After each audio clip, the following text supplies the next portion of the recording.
This is Khan Academy. Understand orbital motion. A planet's orbit around a star is modeled below. Four positions along the orbit are numbered. The direction of the planet's velocity at position 1 is shown. Its orbit's counterclockwise. So we're going to be going around this way. Okay. Now you see this is not circular. This is an elliptical orbit. And that's one Kepler's first law says that planets go around stars in an elliptical orbit. Now, I don't know how he figured that out because the planets around our star go in pretty much a circular orbit. The eccentricity, that's a number that describes how circular or elliptical it is. It's a number between 0 and 1, 0 being circular, perfectly circular, and 1 being like a straight line, basically. So most things are somewhere between 0 and 1, but planets going around our sun and our solar system have an eccentricity close to 0, really, really close to 0.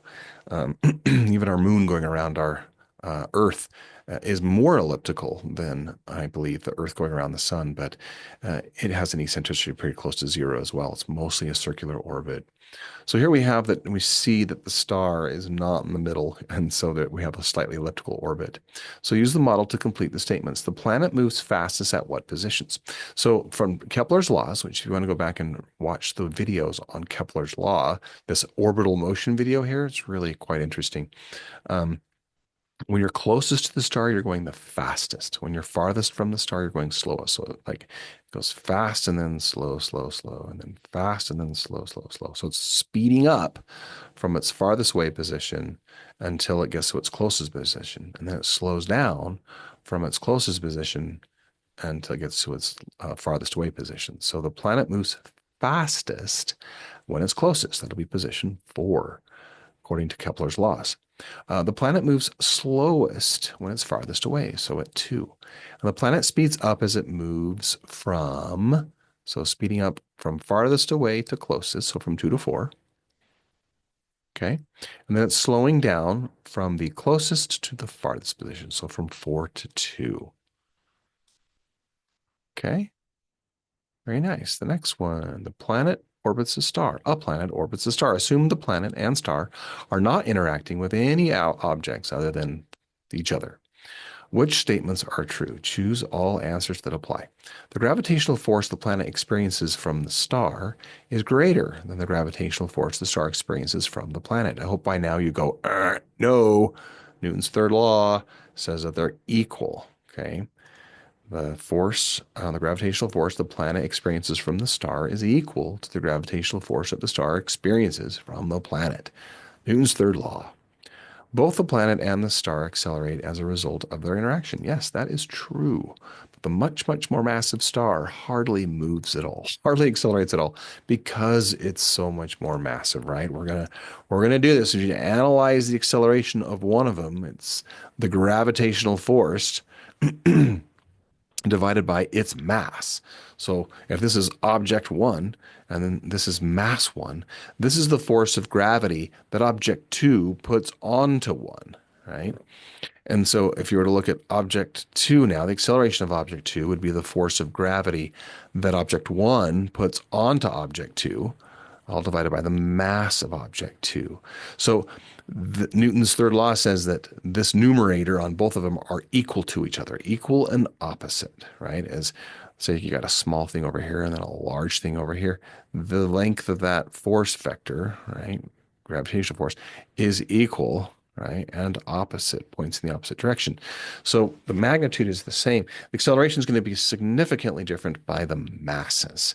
So if the first one is a lot less massive than the second one, then we're going to have a small number here. We're going to get a large acceleration.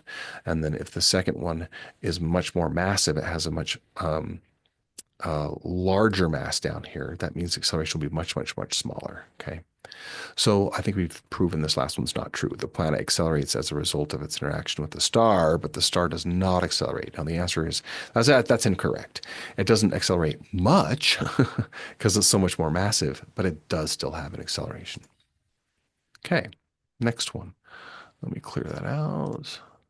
An object's orbit around a star is modeled below. The object is shown at four numbered positions along its orbit. One, two, three, four. The object moves from position one to two. The line from the object to the star sweeps out a region A, this area A.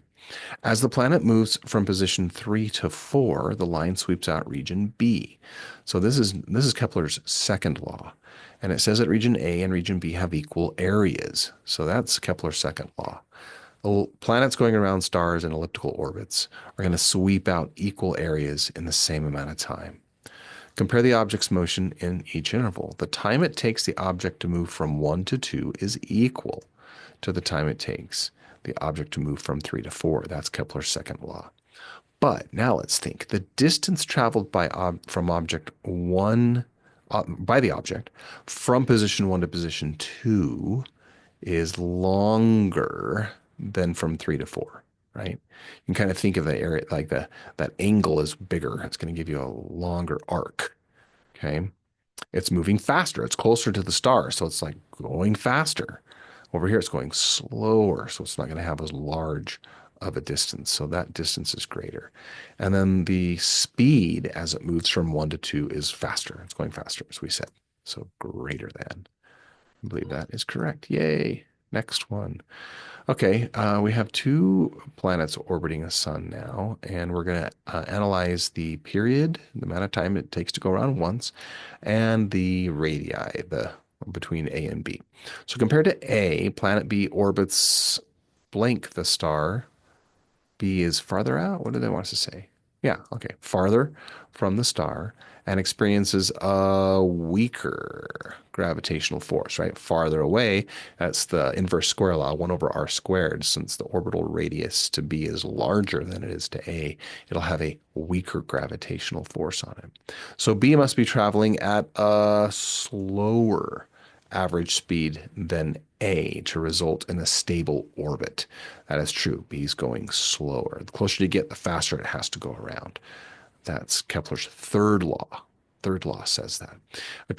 Additionally, planet B travels what? It's going to be a longer circumference, right? So a longer distance to complete an orbit around the star. And for both of these reasons, planet B has a longer period, orbital period, the amount of time. So it's farther away, has a farther distance to travel. The circumference is larger and it's going slower. So it is definitely going to take longer time.